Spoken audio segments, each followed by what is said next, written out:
There is no rich man on earth that is a salary earner. There's no rich man on earth who is a salary earner. None.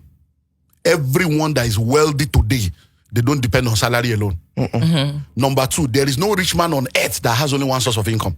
Never. Not one. Number 3, every rich man on earth, all of them without fail, real estate is part of what they use to retain their wealth. In order for you to become rich and wealthy, number 1, you need financial intelligence, you need delayed gratification, you need savings, you need multiple streams of income. I now began to practice also. That's when I started writing books. I've written over 100 books right now. Now, but the books are already in me. So today now, you see a lot of people out there, they have gifts, but they are not trading their gifts. Money flows in exchange for goods and services. Money flows in exchange for value. So that's your gift. You must turn it into a product or a service that you can exchange for money. You can be gifted and poor. People can celebrate you and say, we have a lot of, poor celebrity beggars now that are just celebrity because they say they are in show business. They know the show. They don't know the business of the show. But the business that know the business of the people that know the business of the show, nobody knows them. But they are the one making the real money. And that one is just doing bling bling. Poor man out there, and then they will now begin to cry that they use me. When you do sign, your eye not clear. They force you. It's poverty that made you to sign. You signed it as a poor man. Now you have seen glory. Now you will serve your sentence. Do you understand now? So I don't know if no, this is really very, very eye opening. But I go ask, they go tell everybody say go school, education and all. People go if we go by the the system in Nigeria here, 6 years primary school, 6 years secondary school, study this, 4 years study economics, university, study banking and finance. And the whole idea is once you acquire this education, you work for somebody. You will break free from the shackles of poverty. You're good to go. And you are good to go. But it can't be like say the school waiting that they teach us, not be waiting. Okay, so let's understand this. Because the challenge we have is that we don't realize that change is the only constant in life. What is true today may be a lie tomorrow. But it doesn't mean it was not true yesterday. What is true today may be a lie tomorrow. But it doesn't mean it was not true yesterday. It's because life is lived forward but understood backward. And as we evolve, we learn. Everybody here, there's one statement you have made in your life. If I knew what I know now. Everybody on earth, if you have never made that statement, you are a madman. That means you are not growing. It was during the industrial age that education came. So during the industrial age, education was set up to take people from the farming slave to factory slave. So they now say, okay, all the intelligent ones that are here now, let's gather them, because this guy be like, say, get some brain. If you tell them something, if they know how to plant, if they answer, put them together and create a curriculum and teach them so that they will know how to undo the factory. Because from orange, we need to produce orange juice. And we need to so they now created courses. Okay, this is accounting, this is chemistry. Question, the first person that became an accountant, who certified him? So somebody sat down and said, come, let's create it. I do curriculum, that's why I know what I'm talking about. I've created curriculum that does not exist before, that I created. And it's now existing because I created it. So somebody said, okay, let's do one, we call it accounting. But that person that was creating the curriculum, he himself is not certified. Because nobody certified. He's now the pioneer and the progenitor of a new. That's how all these courses were created. And it was not, schools were not created to make you rich. They were created to discipline and train you to function the way those that need you want you to function. So if you meet with elderly people in their 70s or in their 80s, and they are to ask you, they won't ask you what course do you study. They will say, what is your discipline? That's what they won't say, what course do you study? They say, what is your discipline? That means, what have you been disciplined to become? That's why all your life you have an identity. You go to school, when you come out, they say, what's this? I say, I'm doctor, I'm engineer. You forget your name. You now start introducing yourself with the title they gave you. Because you went to school to be trained to become what they want you to become. So there was nothing wrong in education in the days of our parents. But what they did not realize was that the colonial masters were using this for a purpose. That is why we still have the problem today. So when you go to school, they teach you to become this, and then you become it. But the world has evolved. We have moved from industrial age now. We are now in the age of technology. We are in what we call the fourth industrial revolution. The fifth one is emerging now. So all those things now, don't forget that when we were growing up, if you say you want to be an actor, you say, hear me. You want to be a footballer, hey, village people. Today now everybody wants to be a footballer. But all those things have now expired. Now everybody wants to move to the next level, IT, tech, and all the tech. So tech that's so now, when you go to school, you learn, you come to use. But in order for them to keep you for 5 years or 4 years, they have to teach you what you need and what you don't need. And most of the textbooks were given by the Westerners to deceive you. That's why they will say Mungo Park came to discover you. Are you all right? Mungo Park, so you exist, then somebody can't discover you. If you didn't exist, will you be discovered? You say you are discovered. It's because of all these problems. So now, over 80% of what you learn in school today is useless when you graduate. Over 80%. Over 80%. Yes. It's useless. When Divide the X. Over 80% is useless. Now, number 2, the world that existed when you do, is it the matric they will do first? I mean, convocation. Matric first, convocation last. The world that existed when you did matric, by the time you are doing convocation with the next round, that world is no more in existence. Because every 5 years, there's a new world.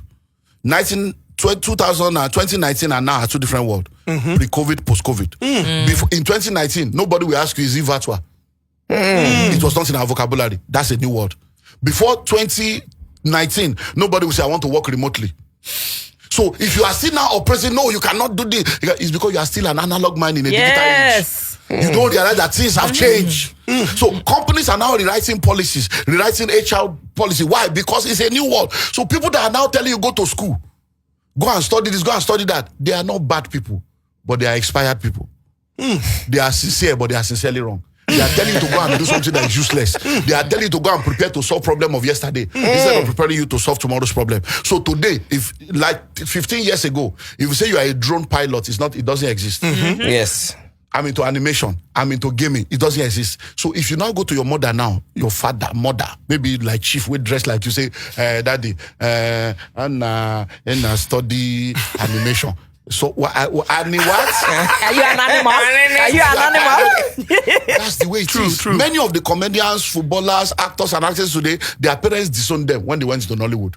Disowned them when they went to music. Today, everybody wants their children. So that's the same way parents are disowning their children now. For saying you are just jobless, you don't want to go to school. What is animation? What is this? Because they don't realize. So in our own days, people were sent to school to go and study a course that will put a prefix before their name. Yes. Engineer, doctor, barrister, architect, barrister, lawyer. Because most of the parents wanted to live through the life of their children. So what they could not achieve, they want to achieve through the life of their children. Mama doctor. But now those things are useless now. So am I saying don't go to school? No, we need to redefine education. As a matter of fact, you can go to my YouTube channel at Dr. Olumide Emmanuel on YouTube. I just did a series this last October. So most of those series you people see is October I do, because the whole of October in our church I focus on finance.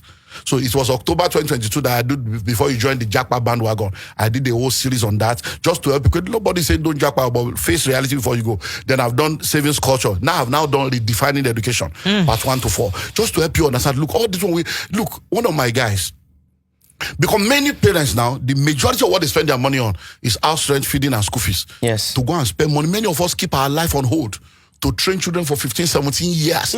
To go and study a course that will be useless to them and useless to us, because we are still living in those days.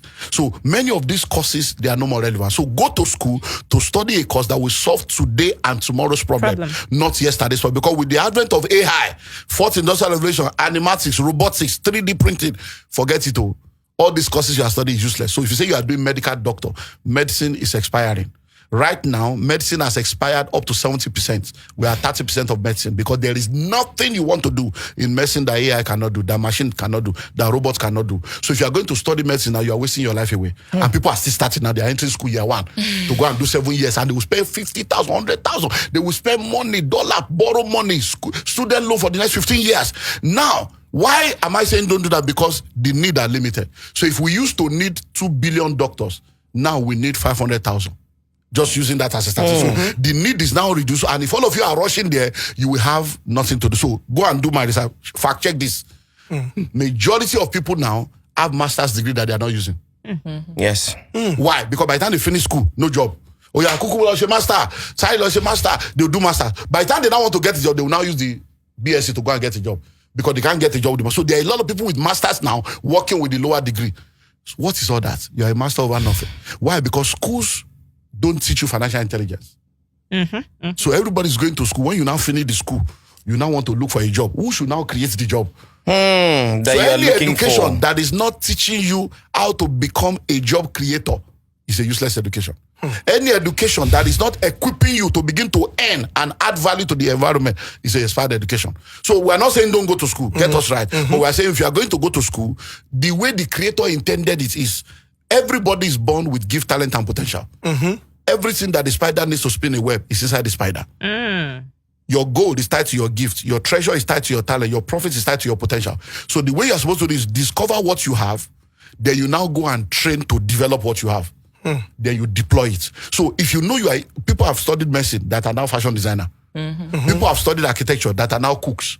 So if you know you are a cook, once you have discovered that it's cooking, go to cooking school straight. Spend 1 year and start selling. Sorry, he said something that when you realize what it is that you have inside, learn, go and study that. Now, how do people realize that thing that they have? Because I've had this question asked so many times. How do I know my gifts? Organi, do you know you can act? You know you can present? You know you can do this? How do I know mine? So how would you say that they can find out what gifts they have so that they can hone it more? Let me run through that. Coincidentally, the answer is actually in the School of Money book, things with the board. But you see, number one, that's where parenting starts from. Unfortunately, we have a lot of children are getting married to children. Dysfunctional man getting married to dysfunctional woman, starting dysfunctional marriages, raising dysfunctional children. And that's why we have a dysfunctional society. Normally, it is the parents' job to identify. You don't have children. God gives you children to be a steward over them. Part of what you steward is to steal. The children are arrows. Arrow does not fly. Arrow cannot do anything. You are the bow, they are the arrow. So when God gives you an arrow, you are supposed to now shoot them. The more you pull them back, the more they can go further. So you are supposed to look at it. I think this girl likes this. So many people have discovered that their daughter likes dancing and acting. Never, my daughter dancer, no, she must be medical doctor. They now divert the destiny of their children. So it's when you identify, you start sending her to ballet school, start sending her to music school. So before you know it, by the time she's 16, she's already having her own business and she's doing what she needs to do. So it begins with parents identifying it. If parents don't identify it, then these are the things you need to look for. So if you are listening to me right now, number one, what do you love to do? What is that thing that you love doing it? That you just love it? What is that thing that if you are doing it, you don't get tired? It comes easy. It just comes easy. People will struggle. I've written over 100 books today. How did I know I was good at writing? It's this. I just love writing. And what is that thing that is so easy for you to do, but difficult for others to do? Because when I discovered this writing, I was in school in Polytechnic, and then when what they call this, is it literary debate or this press club or something? So they'll just say, write about this, submit next week, and say, one that just reached the next day, say, I say, this is your flow. Then I'll hear people say, I've been trying to write a book for 3 years. I say, they have writer's block. I'm like, what's that? Me, where are they? I've written 8 books in 1 day before. This School of Money, I wrote it in 9 days. This one, I wrote it in 5 days. This book here, I just went to my house in London, sat down for 1 week, no sleeping, just, that's what I write. People wonder, say, is it goes? No, I used to write with paper and biro. I only recently started typing. I'm old school like that. Why? It's grace. So when I realized that, this thing is grace, I sat down there. I began to develop it. So what is that thing that even if they don't pay you, you will still do it? Yes. Those are your passion. Then number 4, what are the things that people see and say about you? You see a lot of people, they say, you too talk. That means something about your mouth. There's something about your mouth. So when a woman was talking about the fact that they say your child talks too much, he talks too much, he too they complain. God say, why are you complaining? Pray for him that God will give him something to say that people will pay for. And that's how the woman changed it. And the guy is a major guy now, charging $40,000 to do 1 hour speech. So what are the things that people are saying about you? Sometimes you are not a pastor, say, pastor, they'll be calling you a lawyer, engineer. They are calling you what they are saying. Next, what are the things that people find it easy to support you about? There are some things you want to do, nobody wants to support you. But some things, they say, if you want to do that, I will support you. Say, why am I? Because provision. Where there is a vision, there is a provision. So we go for vision. So whatever you find it easy for people to support you, when you ask for help, people are ready to help you. Even when you're there, if you are ready for this, I will do it. Why are they ready to pay for this one? Where I want to do, they're not ready. That means there's something there. So those are all the signs. What are the things that you can give 100% of your life to? That if that's all you have to do, you do it. Those are the pointers to what your passion is. What are the experiences you have gone through that you have conquered? Because God always brings us out of a misery and create a ministry out of that misery. So most of the time, people that are into healing ministry, they have been sick before. People that are into prosperity ministry, they have been poor before.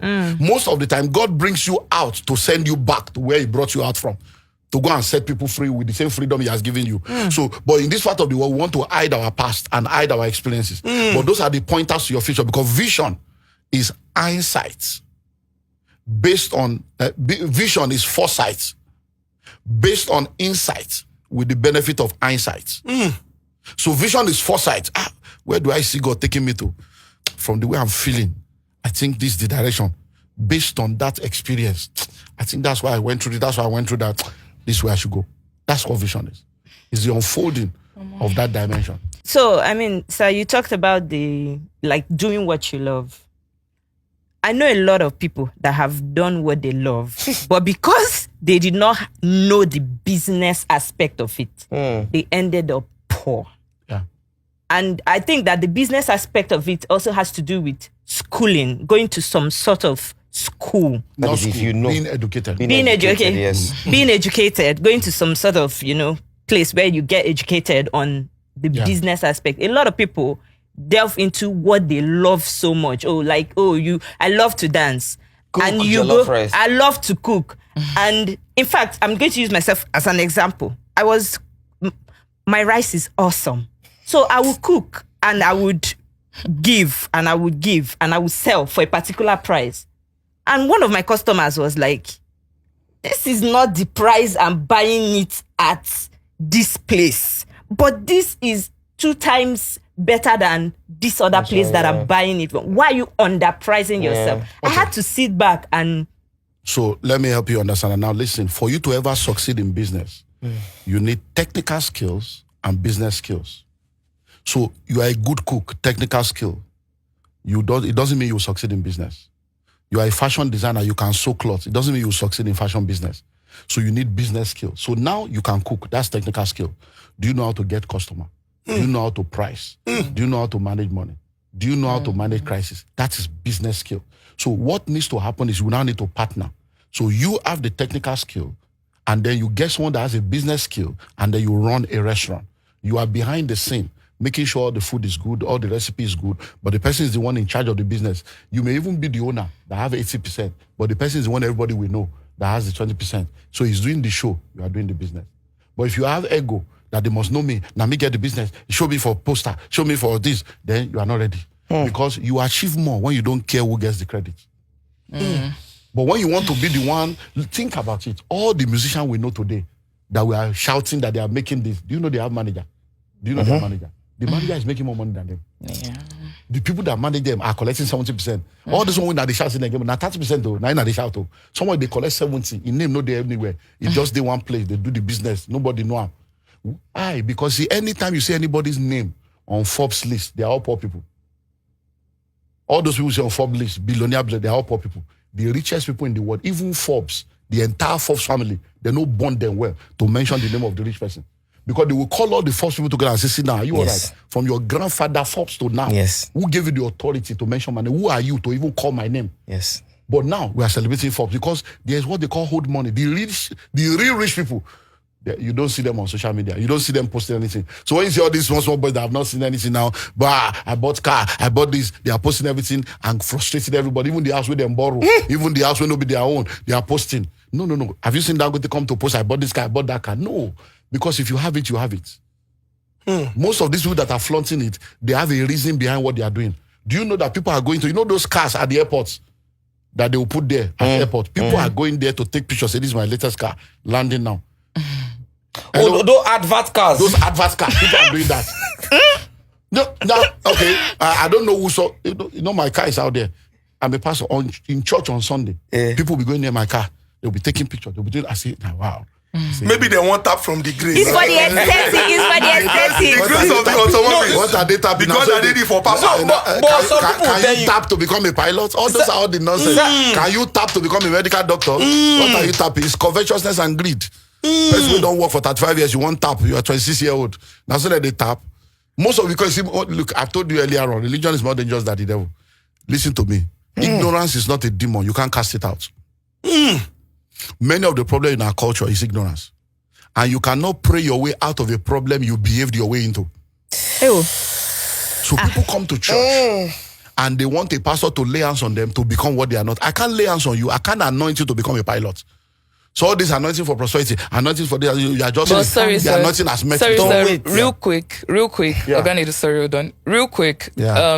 When you said something about prayer right now, that Okay. can you pray to God to make you a millionaire? What if you actually pray to God to make you a millionaire and he sends someone like Davido to give you like 20 million and you start a business from that? Is that prayer not answered? Okay, so you see, one thing you need to understand is this. Thank God I'm here, so I can help you. You see, if I give you 10 million now, you are not a millionaire. You have millions. Yes. A millionaire is who you are. Millions is what you have. Hey, hey. When you understand the way this works, so if you are a 5 million naira person and I give you 20 million, until that 20 million becomes 5 million, your brain will not work. You will waste it, you will give people, you will buy what you don't need, because everything, money will come to your level of internal atmosphere. The more you learn, the more you earn. Your learning capacity determines your earning capacity. And if you're a 5 million, so you will buy iPhone, buy this, spend money. When you remain 5 million, you say, what do I do with this money? That's when your brain will start working. It's like somebody that jumps out of a 3,000 bungee jumping. They now say, well, it's 10,000, remove your parachute. That's when your brain will work. If you are a 10 million person and I give you 1 million, that money will go to 10 million by Straight of up. time. So most of the time we are thinking of urgent 2K, give me this, give me that. No. Become. Read your Bible. This born again thing we are talking about. Read it. When the man came to Jesus, we are always thinking, what must I do to inherit eternal life? Yes. His focus on was, what must I do? And God said, no, except a man be. You must be. Being is more important than doing. When you become it, you have to become rich to attract riches. You have to become wealthy to attract wealth. So you have to focus on becoming the kind of person that can be entrusted with that See money. it to get it. So you have to become it. So what beside what's my, so when I'm saying what I'm saying, I know what I'm talking about. You have to become it. So we should focus on becoming the kind of person that can be trusted with that kind of resources. Because there's kingdom wealth, there's worldly wealth. In the kingdom wealth is not acquired. Kingdom wealth is entrusted. He has to trust you before he can put wealth in your hand. In the world, you can make money through Babylon and all those stuff, but at the end of the day, you see what happens to the life of people. What that of look at the people? money. And it's really very, very clear. And, just listening to this conversation, reminiscing on how many years that one must have spent to acquire education and getting to know certain elements that if you put them to use or you deploy the right action, you're definitely going to see results. It's really very, very mind-blowing. There's going. And parents have a very, very important role to play. Dr. Olumide gave us Pastor Olumide gave us the example of the mother that would say, you talk too much, you talk too much, you talk too much. But when he can realize, say, that talk too much, when that pikin they talk. That's something when we say, if they use them well, now see the person they benefit from them. So parents should always pay attention. Elderly people who should know should always pay attention. Try as much as you can to identify quickly and see how you can guide them.